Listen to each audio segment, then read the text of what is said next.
Welcome back to another edition of the Five Tool Podcast. I'm Dustin McComas, joined once again by all. I'm joined again, as always, by Drew Bishop. Drew, if you can tell, our flight was delayed several times yesterday getting out of San Diego. We didn't get back until we didn't land in the airport, get off the plane until about 1:45 a.m. Got home after 2, got up to go get the little man and get him to school.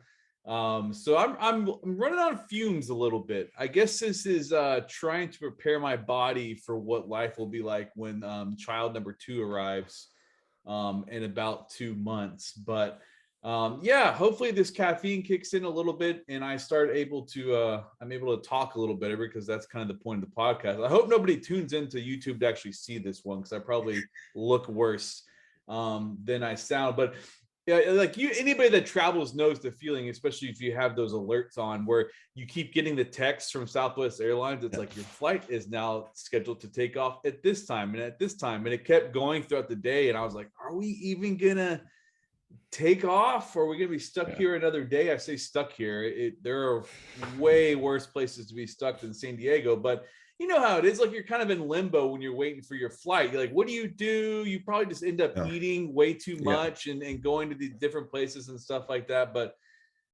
yeah, we finally made it back, and then I didn't feel as bad when we got off the flight and there were people waiting in the Austin airport to board that plane to go to Chicago.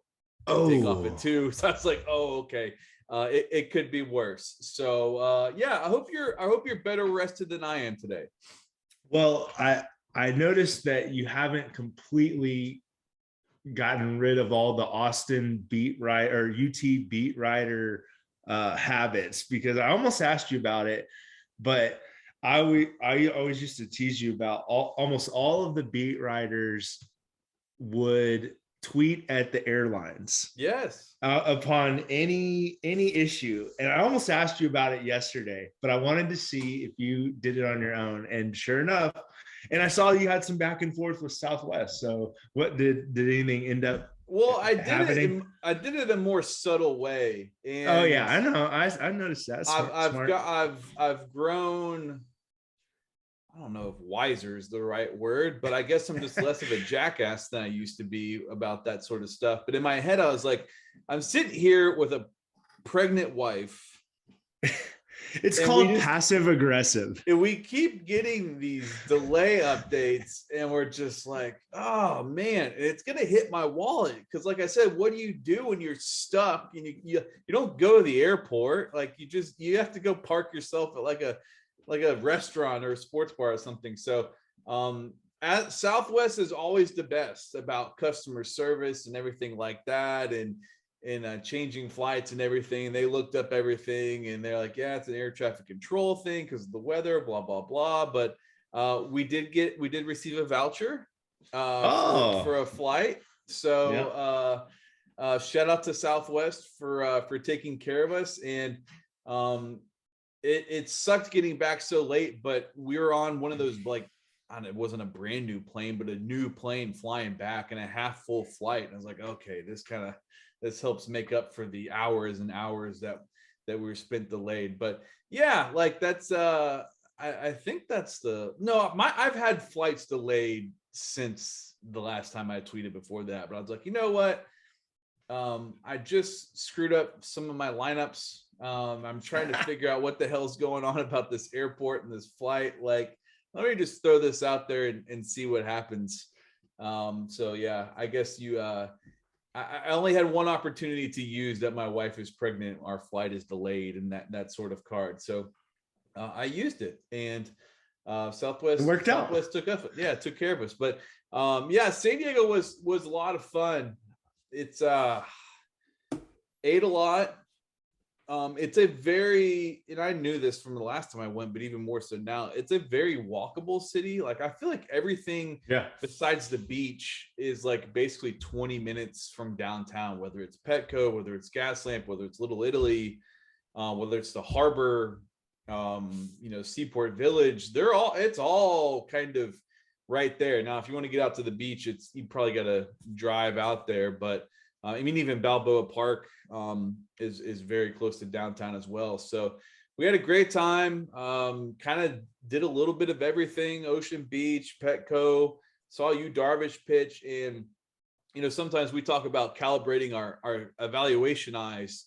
I think it's great practice to go see a pro game, because you see what it's supposed to look like at the highest level. And not on purpose, but we ended up sitting where I got the tickets, like basically open side for all right-handed swings, about 30 rows up. So you could really get a good look. I hadn't sat there for a pro game in a long time, usually home plate or down the line somewhere.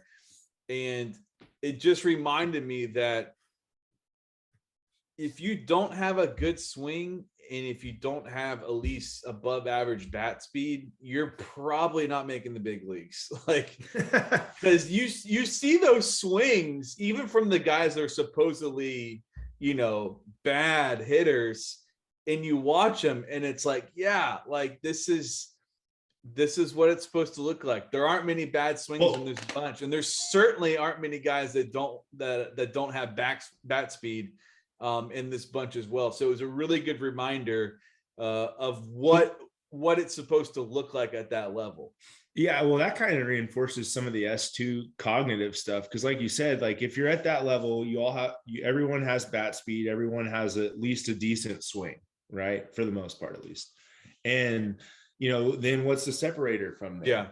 Yeah. Some of the stuff that we track on the S2 can be the difference maker, whether you process what the pitch is and all that. I mean, even if you do all that, good luck against some of those guys that the big league teams are rolling out now. So, and it's why we see that the offensive numbers across the league are so bad, amongst other reasons with the shortened spring training and all that. But yeah, I mean, it's hitting. I don't care what anyone says, but I mean, it seems to be pretty well known that hitting is the hardest thing to do in sports. Yeah. And it's only getting harder. So, like you said, if you don't have those parts of your physical tools, and then, as we've seen, at least a baseline, cognitive abilities, like you're going to struggle and you probably won't make it. Like you said. Yeah. So, yeah. Especially, when I saw Yu Darvish, and it's, the pitches he throws and the stuff that he has and stuff like that. It definitely reminds you of, okay, this is what it looks like at the highest level. And this is what these guys that we're watching are trying to get to. But if anyone has ever contemplated going to Petco, or I mean, I told Brooks when he asked what I thought of it, it's like, if I remove my fan bias and just strictly go in as a generic baseball fan. Pirates fan bias, for those that don't know Dustin's affinity with the Pirates. Yeah, Pirate and Red Sox. If I remove my bias and just grade a stadium, it's hard to top Petco. Like, just they nailed everything about that, from where the Jumbotron is, from where the skyline is, and how you can look out towards the skyline, and how every single thing is like open. Nothing about the stadium is really enclosed at all, to what they put on the scoreboard, to the food and drink options, to like the hill they have outside center field where people can kind of post up there, and the kid options and surrounding areas. Like, if you're a baseball fan that just likes to take baseball trips, I would put that one at the top of the list for sure. And they just nailed every single little thing about that park. It's just so fan friendly. And we got to see it too when the Dodgers were in town. So it was a really charged atmosphere. A lot of Dodgers fans in there making some noise as well. So A+ for Petco. It's a must for any baseball fan that takes any of those types of trips. Have you seen a game there before? I have not, but hoping to whenever we go out to area code this summer. So yeah, and the weather helps too. I mean, God, it was like a chilly like 60 degrees when we were there. It was a nice getaway from the weather perspective. That's for sure. They don't lie about the weather. It's tough to beat the weather out there, but We saw some games this past week. Drew saw a couple more than I went down to mix in a little 3A action Thursday night. Went down to Llano to see Blanco and Llano. Wanted to get some eyes on Dylan LaRue, one of our 5-55 guys in the senior class. He did not disappoint. Looks great physically, really moved around well, really moved around the bases a little bit better than I expected. Definitely that athleticism showed there. Got a little quickness to him as well for a catcher. 4 at bats, he hit 3 balls really, really hard. 2 liners at outfielders. Another hard one hopper that the shortstop made a good play on to rob him of a single, but caught well, received well, moved around well. It just kind of reinforced my feelings on him after seeing him in the summer, seeing him in the fall. I think that he's gotten a little bit more physically mature in a good way. He looks ready to rock. I don't know if he's going to end up being a pro guy, but if HBU's got to be thrilled with that signee for sure, because if he does make it to campus, he's an instant impact guy there, especially just because he's going to be able to catch right away. And I just continue to be impressed with. He just got a lot of natural hitting vibes about him. Unsurprisingly, knowing his dad, Jason LaRue, caught in the big leagues, I think, for 13 years, and is really done a great job really working with him about how to catch, how to be a catcher, how to set up. I was talking to him a little bit during the game, and he said, yeah, we worked off of what Yadier Molina was taught. I was like, okay, well, that's a pretty good one to go off there as well. But and he caught a guy that's an interesting right-handed pitcher, Midland College signee, Ryan Kaiser. Big guy. I think he's probably 6'6", 6'7", really good strike thrower. For a guy his size, repeated his delivery well, threw a ton of strikes. He was mostly about 84 to 86. Breaking ball showed occasionally, but he just throwing so many strikes out of that frame with his fastball that guys just couldn't catch up to it. And then Caleb Murray, an uncommitted senior, he played second base, athletic player. From what Jason LaRue was telling me, he actually catches really well as well. Kind of one of those guys that could play all over the diamond, but I think that watching him move and looking at him physically and hearing what Jason said about his catching skill, I think that's a guy that could catch at the next level somewhere. But uncommitted senior, he's good enough to go play somewhere. He's got some raw power. He hit a fly ball that hung up in the air 7 seconds, which kind of speaks to what kind of power he's packing in there. Moved around well. Not really hearing from many people recruiting wise right now, but I think that's a guy that, especially on the JUCO side, D2 side, if you're looking for a utility guy or a guy that can maybe catch some innings for you, get some eyes on Caleb Murray. I think he's got an opportunity to keep playing at the next level. But that team looked like, from the 3A perspective, they're going to have a chance to make some noise in the postseason. I know they're kind of fighting in that district right now. It's a pretty tough district, but certainly looked like one of the better teams 3A wise in the state of Texas. Yeah, well, sticking on the same topic of good catchers and 5-55 catchers, I got to see Prosper again. So Easton Carmichael, got to see them in a matchup with Allen on Friday night, caught their game, and just true to form, like I can't escape the wind. There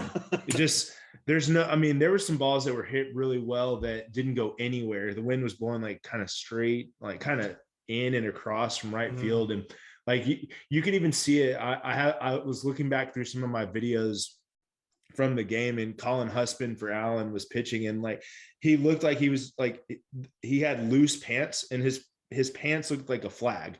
Like they were just like they were blowing in the wind so heavily. But that was my first time to see Husband this spring. I saw him once this fall, I think, and was really impressed. Temple Junior College got a good one with him. He competed, really threw the ball well, moved the ball around, spun some breaking balls, used a changeup. Just a really polished senior pitcher, and I think there's more in the tank. I know he does some velocity training stuff, and the velocity's ticked up some since the fall. But a lot of room to grow for him, I think. And I was really impressed. And, for what was a, pretty heated game and in a good atmosphere, he kind of rose to the occasion and pitched really well. So I was impressed with him. Nick Mosquito, a guy that was on our 5-tool academic team in the Arizona Fall Classic, had a double, drove in a run. One of my favorite guys. So 2024 Brady Coe.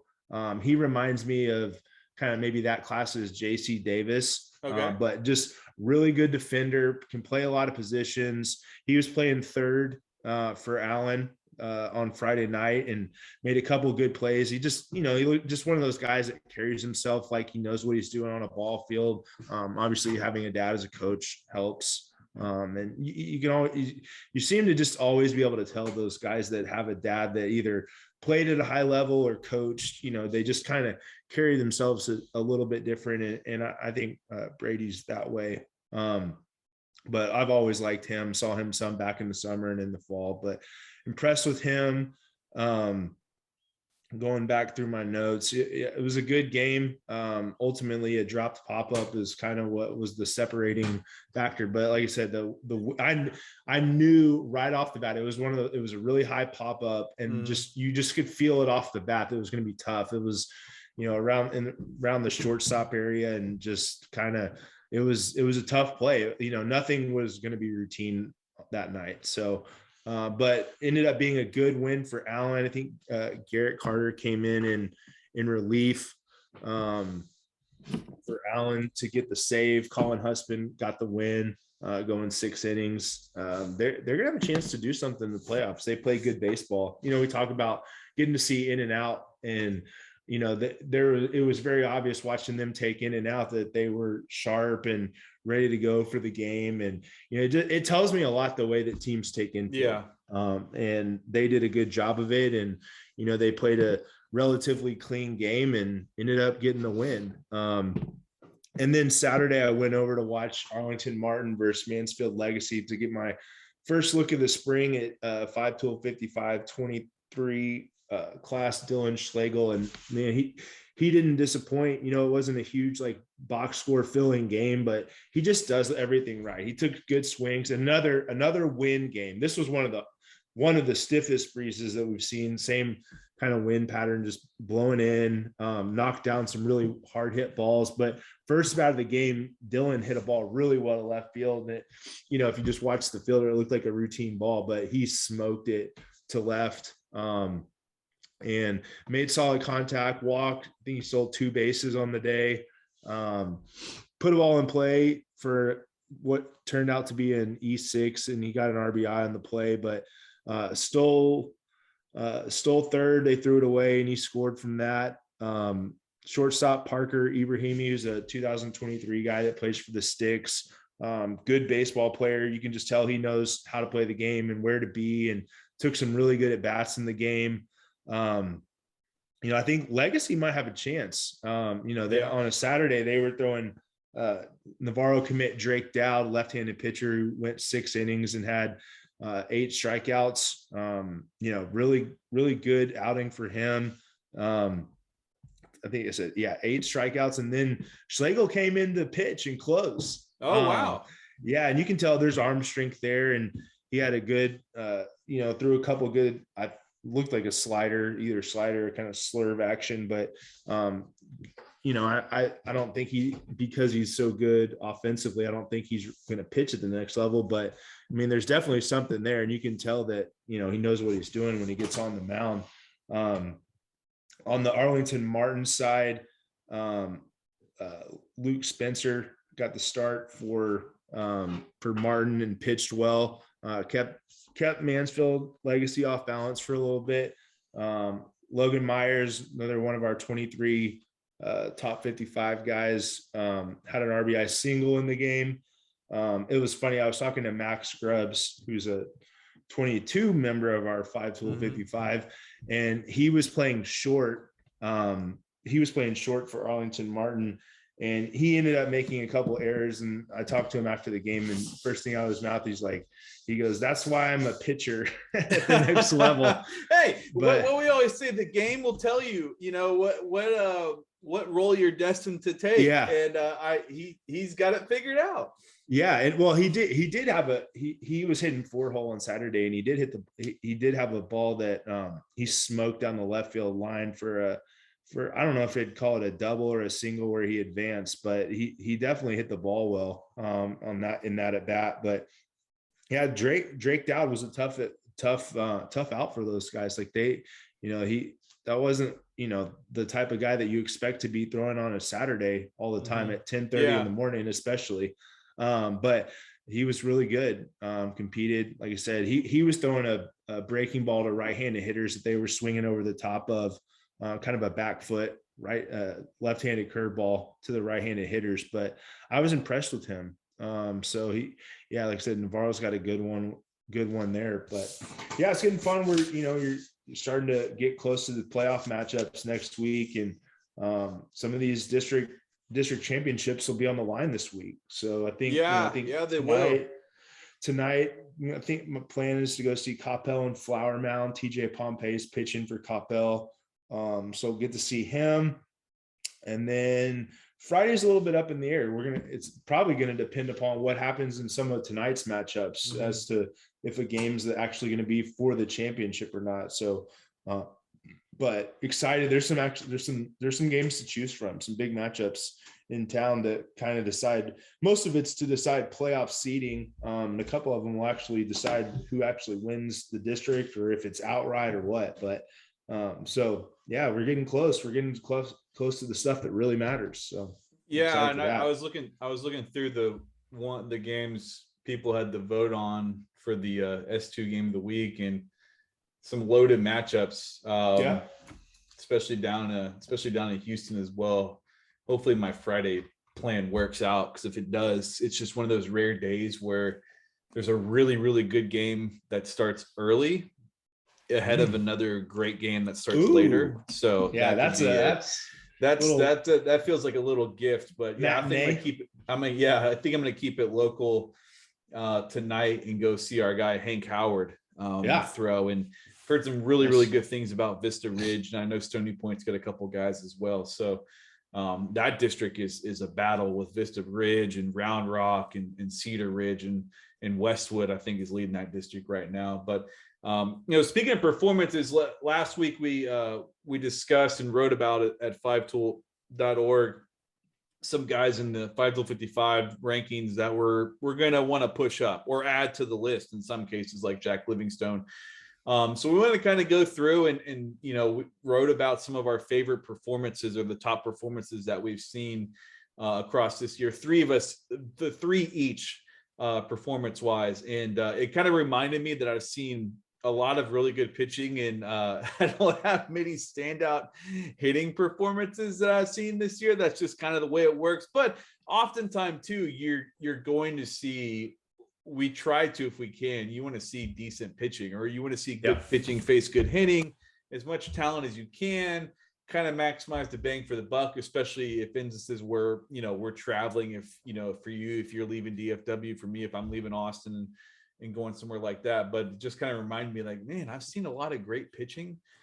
I don't know if I've seen many standout hitting performances, but I'll run through my 3 ones real quick. And I kind of cheated on the first one, and I just assigned Blake Mitchell a spot, because getting to see him in person again at the Dripping Springs tournament,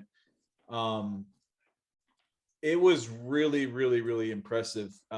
He came out of the bullpen the first day I saw him after a strong game offensively, touched 96 miles an hour, threw a curveball that I think flashed as maybe plus. I mean, it was phenomenal. I think last we looked, he hadn't given up a run in 25 innings and then 47 strikeouts, and only given up like 2 hits this year. And that's what the stuff looks like when you see it in person, especially at that 4A level. And then the weather canceled everything on Saturday. They come back out Sunday, and they're playing Smithson Valley in a 9 a.m. game, and he's catching that game. And Casey Wells gets on first base, and Casey Wells, one of the best outfielders in the state, one of the fastest runners in the state, great base stealer. He throws out Casey Wells. I think it was the first inning, I think.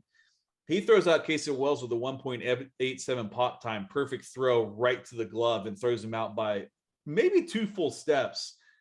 And it's just one of those like, wow, your jaw drops moments, because we don't like, I wrote this at the time. I don't know if I'll see a high school catcher that looks like that with those types of tools. Like, catching is really, really, really hard to do, and it's really hard to evaluate because there's just simply not that many guys that can do it at a high level. He can. He is a unicorn when it comes to a catching prospect. But it was just like, you get to see him hit, get on base, get to see him on the mound, and then you get to see the real show, which was the catching skill against one of the best and fastest outfielders in the state. So Blake Mitchell, for me, took that top performance spot. And then down in San Antonio, Mason Bixby, another 2023 guy. I saw him throw a complete game, 1-hit shutout against San Antonio Clark with Anthony Silva, Jacob Silva. I mean, they've got some guys in that lineup. And I went down there, and I'd heard so many great things about Bixby coming out of area code. And I thought I was going to see like this power pitcher that was more stuff than pitch. And what I saw was a guy that knew how to pitch, knew how to execute. He changed his approach throughout the game, started mixing in more changeups, started going to the slider more in fastball counts, but he could really pitch. And he's a big guy. I think like 6'6", 6'7", but he was low effort for his size. He controlled all his length well. It was a simple stretch only delivery, just really executed. Everything moved. I came away extremely impressed with him. As a guy that I felt really, really good about where we have him ranked in the 2023 class, and a guy that I think is going to attract a lot of scouting attention this time next year. And then finally, another pitcher.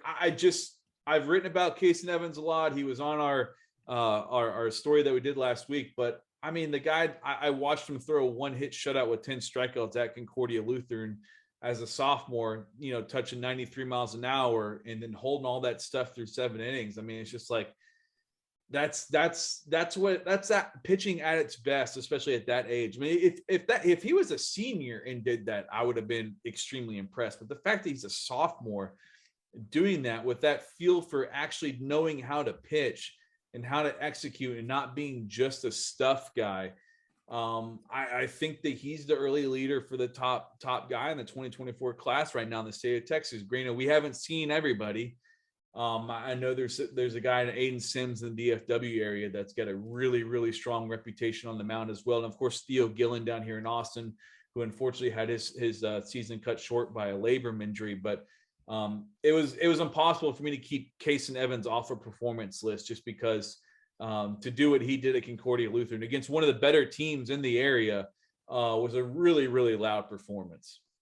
Yeah. For me, I feel like I sound like a broken record talking about Jack Livingstone, but there's no other place for me to start. The no-hitter. You got to have a no-hitter other than the no-hitter. I mean, yeah, and a no-hitter against Rock Hill too. So it wasn't like it was against, just some team at the bottom of the standings. Yeah. Like, it was an earned against a good hitting team by Jack. I mean, it was an impressive performance. He commits to Tech the next day, double-digit strikeouts. And he was a guy that I saw early when it was really cold, and I just thought to myself, I mean, I was, if you remember, I was a huge fan of what I saw, and I mean, there was just I couldn't believe that he wasn't committed. If I would have shown up, I would have guessed that he was committed to a top Power 5 D1 program. Sure enough, he continues to stack good outings, and that led to a no-hitter and then another no-hitter.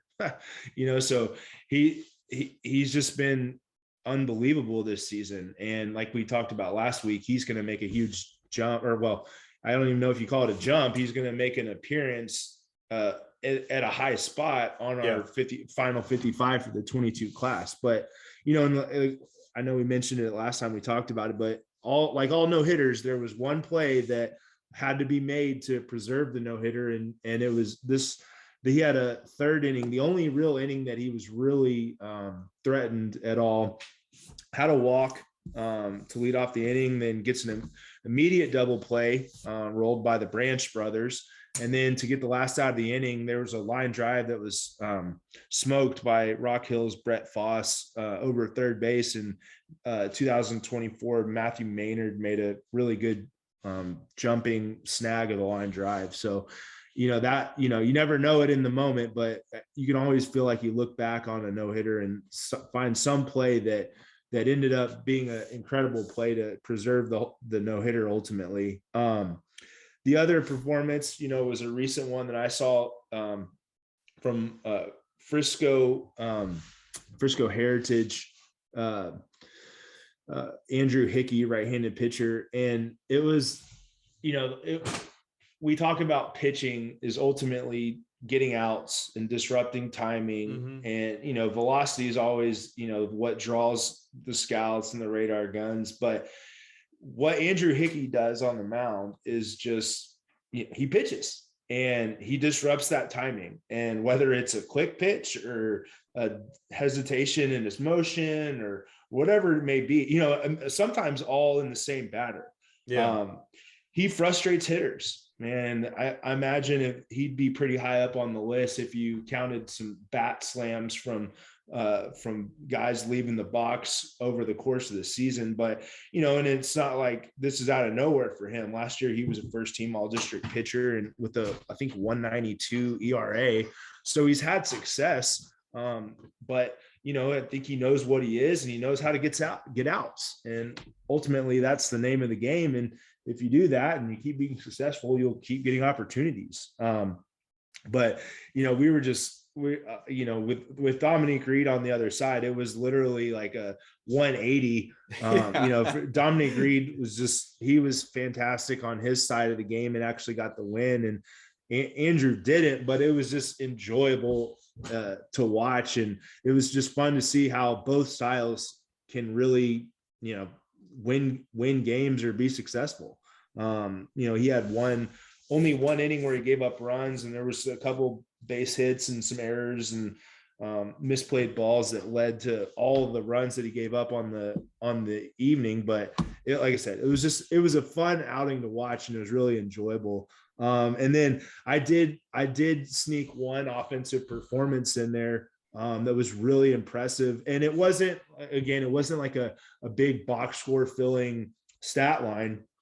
But just the way that Jake Dewar battled and got on base against a University of Texas signee Max Grubbs was impressive to me. Like I bet you he saw in 3 at-bats, had to have seen over 20 pitches. And a lot of times against an ace like Max, like that's how you become successful, is get that pitch count up, try to get him out of the game early. And that's what Jake was a big part of. I know he battled back and won at bat to get a base hit and keep an inning alive. He just shot a single through the 6-hole or past the third baseman twice. And on some good pitches, and one at bat, I think it was an over a 10 pitch at bat where he just fouled off good pitch after good pitch after good pitch. And then, you can tell there's a high baseball IQ by the way he runs the bases. And he's a table setter, and your mind's always going to be on him if he's in the game, whether he's in the box or on the bases. And, he sets things up for that Marcus Marauder lineup that, just got a chance to go pretty deep in the playoffs. But, we've talked about it before, but he's a guy that I think is going to have a chance to play early at TCU. He's just an on-base machine, and just a good baseball player, really fun to watch. And, out of all the performances we've seen offensively, like that was the one that stuck out to me the most. I've seen some home runs, and I've seen some, the other candidate was going to be Colby Branch with a 2 home run game in that same no-hitter. Mm-hmm. So I really should have just listed that game maybe as the performance, because it was such a good showing for the Lovejoy guys on both sides of the ball. But but yeah, those are some of the ones that stuck out, and excited to see if we can get some guys that would sneak onto that list here in this last week of this regular season and then into the playoffs. But it's been fun. It's been a fun season so far. And, like we said, just getting started, and the fun stuff starts next week. So we'll go from there. Yeah. It's I didn't mean for it to end up being so pitching heavy, but that's just kind of like you look at the crop of arms coming up through the state. It's going to be really exciting to follow those guys. But yeah, we're going to see there'll be things that happen this week and then in the playoffs that would definitely make a top performance list for sure. But yeah, it's one of the pluses about trying to go see good hitting against good pitching is those guys that handle and the good pitching. It often speaks really loudly about what kind of hitter they are and what kind of hitter they're going to be. And even like you said, it doesn't have to be the insane box score or the highlight homer or whatever. It's like tracking pitches and working counts and taking what you're getting and doing what you can with it and getting on base and that sort of thing. Like, cause that's what it's going to be like at the next level is, yeah, you're going to get your mistake pitches to drive occasionally and things like that, but you're going to be facing a lot of quality pitching and you're just going to have to make do with what you get in some situations. And, it's one of the reasons why, Jet Williams coming out of area code, like that's, he stood out so much more than so many other people's, because it's like good on good. You can't hide from that pitching. And if you handle it, I mean, it often speaks to what kind of hitter you are. And sure enough, he's followed that with a fantastic senior season and stuff like that. But yeah, I'm glad you snuck a hitting performance on there, because I was kind of going through mine and I've seen some really good hitters. And, sometimes too, we get in these situations where those guys just aren't pitched to that much. Like you see those, like a Jace LaValliette, I've seen him a couple of times and teams just don't really pitch to him a ton. And, I saw him when they played Morton Ranch and he hit a triple and an opposite field homer. And I don't think the velocity was breaking 75 miles an hour, just kind of one of those things. And so many times we go see those good hitters and they don't always get opportunities to put the bat in motion, which can be really frustrating. It's like, I imagine how scouts feel sometimes when they're having to chase down some of these guys that play in these smaller schools. And it's like, oh, can you just pitch to the guy? And if you pitch to him, can you at least throw like 82 or 83 or something so it can kind of get a feel? But that's one of the great things about the playoffs is we're going to see so many good on good matchups, hitting wise and pitching wise, because you get to a point in even in lower classifications, you can't hide from the arms that are going to come through there and face some of those hitters. So it's going to be really exciting to follow for sure. But, speaking of some of those senior guys, I don't know if you saw the MLB pipeline draft list. They came out with their updated top 150 draft prospects. Number 25, Jet Williams. Number 50, Cole Phillips. Number 60, Chase Shores. Number 102, Jalen Flores. Number 129, Jason Jones. And number 130, Jarrett Curtis. So those are all the Texas high school guys on that top 150 draft prospects list from MLB Pipeline right now. Jim Callis and Jonathan Mayo and those guys do a really good job there. And but they also, I think it's a pretty good representation too of kind of what the pro scouting industry kind of thinks right now as well. So, it'll be a lot of these guys are going to have an opportunity in the playoffs to kind of either help themselves or maybe not necessarily hurt themselves, but sometimes those big performances in the playoffs can go a long way because like we say, like you don't really get to hide in the playoffs. It's often good on good. And it's often really tense moments. And I know that we go watch guys in those sorts of environments and things like that. I kind of put a star beside guys that really handle those environments and kind of keep that heartbeat steady and keep that skill going when things kind of get tense and crazy all around them. Yeah, no, it's definitely different. Just looking at this list of guys, obviously Cole Phillips won't throw.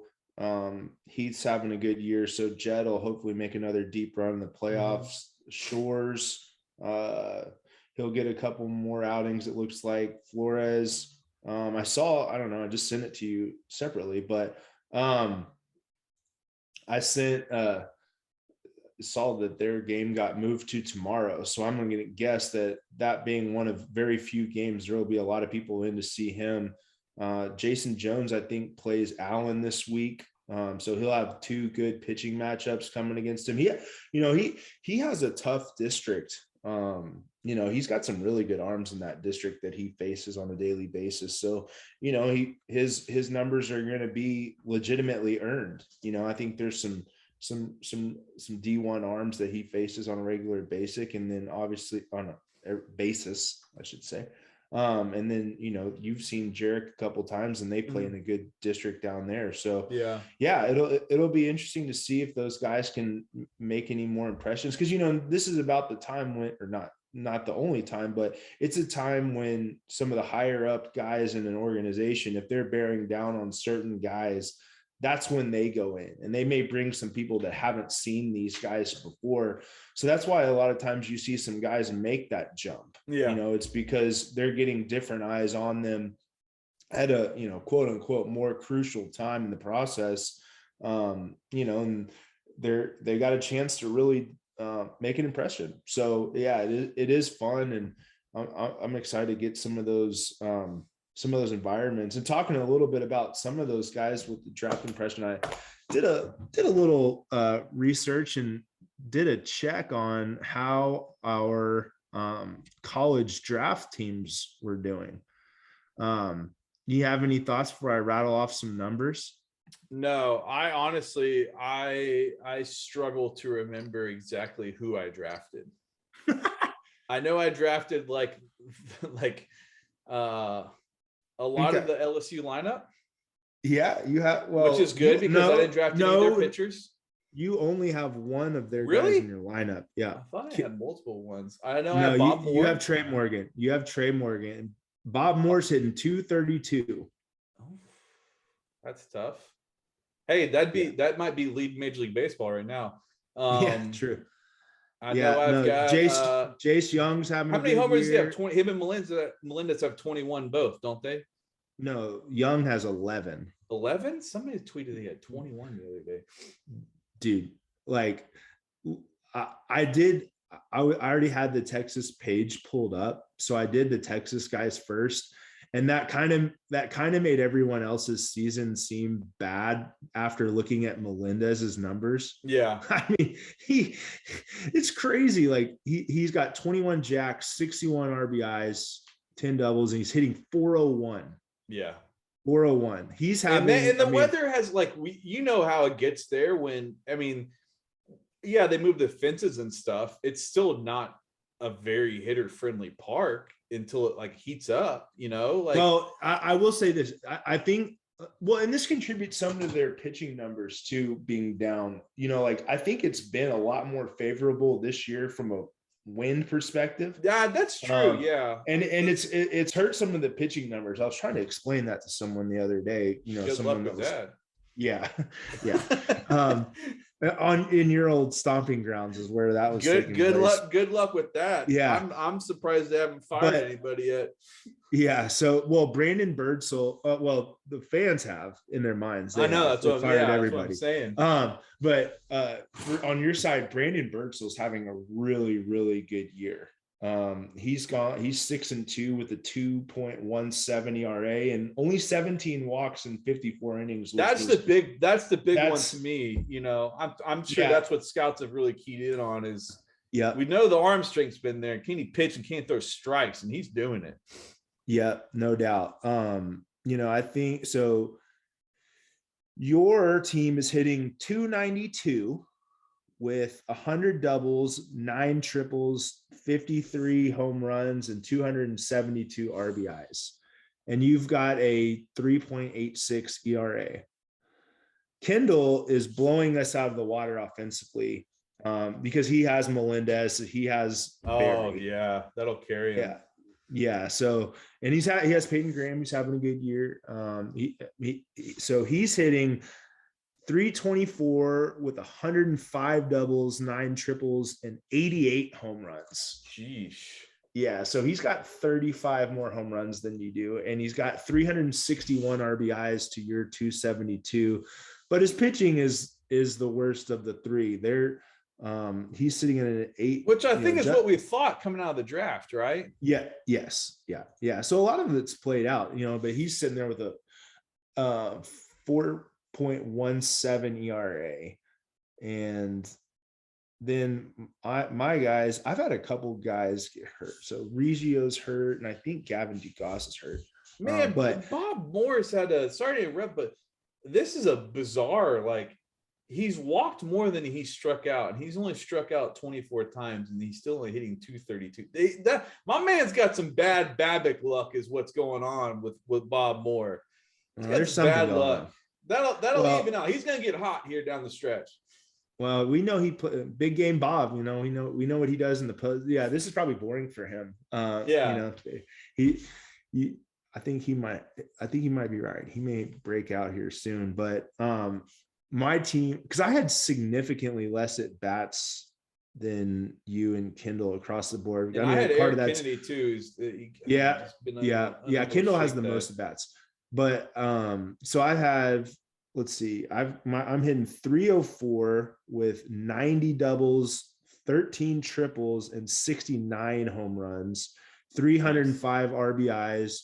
And then on the mound, even with Tanner Witt going down, I'm sitting at a 3.42 ERA. And you have 2 more innings than me total, and that's with Witt out. So I think it's because Brandon Talley has been pitching as a starter as opposed to a closer. So, but I guess it evens out because Martinez has moved to the bullpen now. But anyways, so like we thought, my pitching was probably the best overall, even with Witt going down, which hurt some. But yeah. So Nixon hurt me. He just hasn't been anything like we thought he was going to be. None of the closers have done much, which I think speaks to, like, this is all levels, like the volatility of the relief pitching. Like, you see at the pro levels, man, it's just it's a wave, because a couple bad outings can basically skew your season line to look really, really. Daly hasn't had the season I thought he would.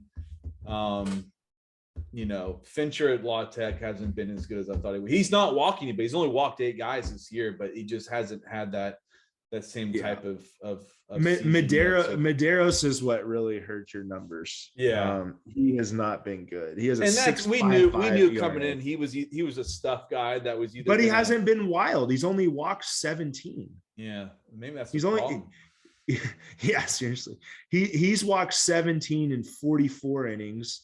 That's a pretty healthy amount of walks. Well, Burchell's got 17 in 54 innings. But then you've got guys let's see, Justin Campbell has 15 walks and 65 innings. Hansen has 12 walks and 63 innings. So, yeah. But anyways, I just wanted to do a quick little check-in there, and I don't know what I learned other than Kendall's got some massive power numbers. But I mean, like I said, everyone seemed like they were having just an okay season after starting with Melendez. Right. Yeah, that's just. It'll be fascinating to see what happens with him in the draft. Yeah, it will be. It is interesting. I think he'll get penalized some by his position, but he just keeps hitting, and he's a good hitter that hits for power. He's not a power guy that just can't hit. That's the thing is. He's hitting 401. Right. And Carly told me a stat the other day. See if what this tells you or what this does to your mind, because mine was blown. But going into last week, Murphy Staley had more hits this year than anybody on the Texas team last year total. And that's like with playing like 30 games less. Yeah, that's pretty. Yeah, that's mind-blowing. I know last year's group was a lot of really patient guys. Your Anticos of the world and stuff like that. But that's still that's That's pretty mind blowing. I mean, Yeah. he puts the ball in play a lot, and he puts the ball in play hard a lot. Yeah, Melendez, he'll be fascinating. Hell, Staley. I mean, Staley's played himself into being a guy that's got to get drafted now. Melendez last year was kind of that streaky guy where his highs were as high as anybody in college baseball, and then he wouldn't hear from him for a little bit. Now it's been steadier. If teams think he can get to that power consistently, they won't care about the position. I don't think. I mean, that's what your development people are for in the minor leagues. Like, hey, let's teach this guy to play first base, like at least at a passable level. Because he's not a bad athlete, he's not like, Daniel Vogelbach over there or somebody like that. But yeah, it'll be fascinating because he's, like you said, he's hitting 401. Like, that's, even if you want to say, okay, he's had some positive luck. Okay, we'll regress that to what, 320? Like, like that's still insanely good. So, yeah, it's pitching. My college pitching is, I knew coming out of that draft it was going to be a bit of an issue, and that's proven. Well, that's kind of what we thought too about college baseball as a whole this year was, man, we can name off a bunch of hitters, but good luck naming off a bunch of pitchers. And then Landon Sims went down, Tanner Witt went down. I mean, Peyton Pallette before the year, like, start running through the list of arms, and it's just. And then you look at the MLB draft preview stuff, and there just isn't that long list of college arms at the top of the draft that we're used to seeing. It's an unusual year. We don't really have many years in college baseball like this where you can't rattle off a bunch of Friday night aces across the country just that have dominant stuff and dominant numbers. And I think that's what's it's creating chaos in the rankings. It's going to create chaos in the postseason too, because those pitching staffs are going to have to work through regionals with really have to dip down into your third and fourth starter, and those types of arms. It's going to create pandemonium, I think, and a lot of upsets across baseball. But could allow guys like Ivan Melendez to feast in the regional, that's for sure. Because he's so good that if he gets hot in a regional, he can win that team a regional. No doubt. I mean, we've seen him get hot. But it's funny you talk about that. I think there's kind of a similar sentiment in this week's upcoming NFL draft. Is kind of like it's like a kind of blah top of the class. I think there's some depth at some positions, but overall there's no, like, if you had last year's draft and this year's draft combined, the top 10 would be heavily favored by last year's draft. Yeah. The guys that are going in the top couple of picks this year wouldn't be in that conversation quite as heavily this year. But yeah, so it's kind of an interesting deal. I think part of it actually has some effects from COVID on it, because there's a lot of guys in this group that missed some development for a good chunk of their college career. So, and I think that's something that needs to be looked at, or or whether it means anything or not, it just is what it is. Oh, there'll be studies done in years from now, just kind of looking back and how that time period affected everybody from a skill development standpoint. And I think too, from like a health standpoint, I mean, we're seeing a lot in baseball this year. It's been the adductor injury, the oblique injury, and last year was the hamstring injury. And it goes to show you that even at the professional level, when these guys are kind of thrown off their off-season routine or their normal preseason schedule, that it can have a costly effect when it comes time to play games and stuff like that. But yeah, like the MLB side, we talk about, there isn't that crop of college pitchers. The pro side for the NFL, there's just not that crop of quarterbacks. There are quarterbacks that are going to get drafted, but there's not that slam dunk guy or whatever. Unfortunately for the Longhorns, Kylie McDaniel's tweeting about Cutter Coffee. It sounds like Bolt and Coffee are gone. Yeah. That's usually how it works when you go to California to go get guys. Those big name guys have a tendency to just keep moving their way up. But yeah, he said that he's going to be a big mover on his draft list, and I didn't realize how big Cutter Coffee is. Like, he's a big dude. So is Bolt as well. I mean, those Bolt's a monster. Bolt's a monster. Bolt's a physical. What do they have monster. coffee listed at? What do they have coffee listed at? He said he's going to publish a new list. No. What size? Oh, I didn't what think he size? was that big. I thought he was undersized. Let me look, because I saw like some video. Look at MLB Pipeline's list real quick. 6'2", 190. Okay, so he's bigger than we thought. Yeah, I mean 190 for a prep guy. That's, you're a pretty big dude for sure. Like by comparison, what do they have Jason Jones listed at? 6'2", 195. We know Jason Jones is a physical guy too. So yeah, it's draft season's here, pro side, and we'll have to get we'll get your mock thoughts Thursday before the draft hits. I know have you got your mock draft done? Have you penciled everything in? Yeah. Who do you have the Steelers taking? Can you share that with the I think Coach P listens in sometimes. Yeah, I heard he does. He called me the other day. I think like they're gonna be a legitimate spot potentially for Malik Willis.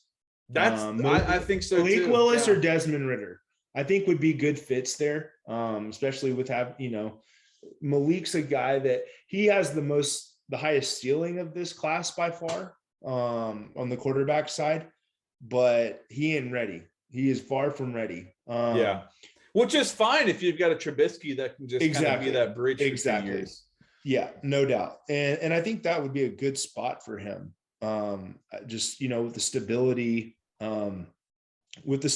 of that organization, one of the best run ones, and with Tomlin just, being a guy that everyone has respect for, I think that would be a great spot for him. Ridder would be a good fit there. I think he may end up being like, he reminds me of Dak some. Okay. There's some Dak similarities there as far as like, what people thought of him at this point of his career, but listening to all the people that have been and met with him and that coached him and everything, he just comes across as a leader, just kind of goes about his work, not super flashy, but very well respected in the locker room. So I think he'd be a good fit. I'm not a Kenny Pickett guy. I can't get there on him. My thing I go back to with him is, they kind of, feels like their system was kind of ahead of defenses a little bit, with what they're doing in there. And I think that he benefited from that. A couple of things that, I think there's people have some misguided notions on what he really is. He's kind of a gunslinger, but he has, and part of it's having years of playing behind an awful line, but he has happy feet, and he's not like, I heard it explained as like, he doesn't scramble to run, he scrambles to pass, which is a good thing. But a lot of times he's too quick to scramble. And he just he ends up throwing the ball away or into the other team's hands sometimes because he just gets a little bit antsy, and it's just a byproduct of, and that's one of those things that, man, it's tough to get rid of that once you've got it. Yeah. For a guy that's as old as him, especially, he's the older, he's a 5th year guy, which you don't see much anymore. Whereas the other guys are not. So, it'll be interesting. I'm hoping the Cowboys end up with some good offensive linemen. I would love for Zion Johnson to fall all the way down to them. I think he's going to be this year's Rashawn Slater. Okay. Yeah, just a technician. Just love everything about his path and the offense he's been in. Does a little bit of everything, which is similar to the Cowboys. But yeah, so it should be interesting. I'm excited for Thursday night. For that so even though they make that first round last like 4 hours. Yeah, I know. It's so brutal. It's especially if you don't pick near the top, which our teams typically don't. Like, it's kind of like, it's kind of a drag and weight down. So that'll be our teaser for our Thursday podcast. Is we'll get Drew to put his NFL draft cap on and give us the goods heading into that. Okay. But speaking of the pro draft list I was looking from, my pitchers are all over this draft prospect list. Unfortunately, it hasn't translated to great results, but yeah, I've got some guys on here for sure. Okay. So do you as well. Don't you have Ardoin and Faltini? Yeah. Yeah, they're both on there. Silas is making himself some money the last couple. I 8 home runs right now. I think so. I mean, that was a thing coming in. It was like, okay, he's got the catch and throw skill, but can he hit? And he's sitting 314 with 8 bombs. And we said this last year. I wrote about it a bunch. Like, he was a unlucky hitter last year. His at bats were so much better than his numbers. And it's just a matter of time before that was going to show. And fortunately for him, it's really shown this year. So good to see he's being recognized for that. And I think it's going to pay off for him come draft time as well. But that'll wrap us up. We've kind of bounced all over the place, but thanks for hanging in with us as we wrap up episode 60 of the 5 Tool Podcast. Get the Apple Podcast, Podbean, the 5 Tool website. It's got a podcast tab where you can find it. And of course, if you're following 5 Tool on Twitter or following us on Twitter at Drew H. Bishop, at Dustin L. McComas, we're tweeting these out as well. We published the video version on YouTube. If you kind of like to get that look, I know that's something that people like, seeing our faces and the weird facial expressions that I make throughout talking.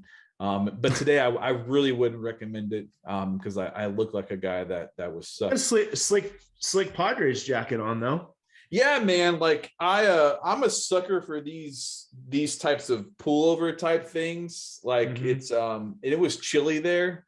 So I love a good excuse to go in the team store and find something. So it's kind of unique too. They've got that brown and yellow thing going on.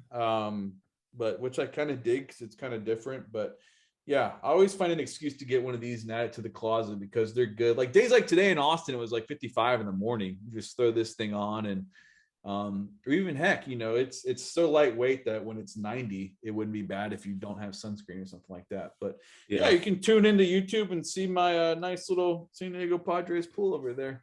There you go. And my slightly sunburned face from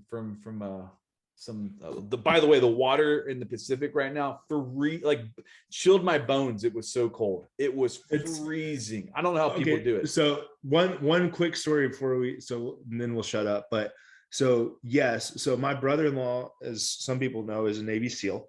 And so he did all of his training there in Coronado. And he was in the summer class to start, the BUDS class in the summer. Which is like a strategically smart thing to do because the water's a little bit warmer. And he had a really unlucky situation where they had their one off day after Hell Week. So he made it through Hell Week first year, and then they had an off day, and him and his buddy went somewhere out of town, and they came back and they got stuck in traffic for over 4 hours where they didn't move. And they were 2 minutes late past the time that they had to be back on base. And so he got kicked out and rolled over to the next class. He had to start all over. And that put him in the winner group. So then he had to go through all of the same stuff in much colder water conditions, which is awful. And that he said, that was really the part that changed it for him. But he made it through easily, quote unquote easily. That stuff's never been hard for him. But so I understand what you're saying on the freezing water. It's like from a Navy SEAL's point of view. Yeah, right. Yeah. It's I can't imagine doing anything like that in that water temperature. But yeah, Coronado, if I just had millions and millions and millions of dollars, that'd be the place I live. Because it's pretty much paradise on earth for sure. And I would make do with the cold water. But Yeah, so we've rambled all over the place. Get to Apple Podcasts or wherever you consume podcasts, or get the Podbean or Five Tool. Check this thing out. Thanks for listening. More games this week as district titles are determined by the end of the week. So be some exciting games to talk about. We will see you guys and talk to you guys on Thursday. Until then, have a good week. Take care.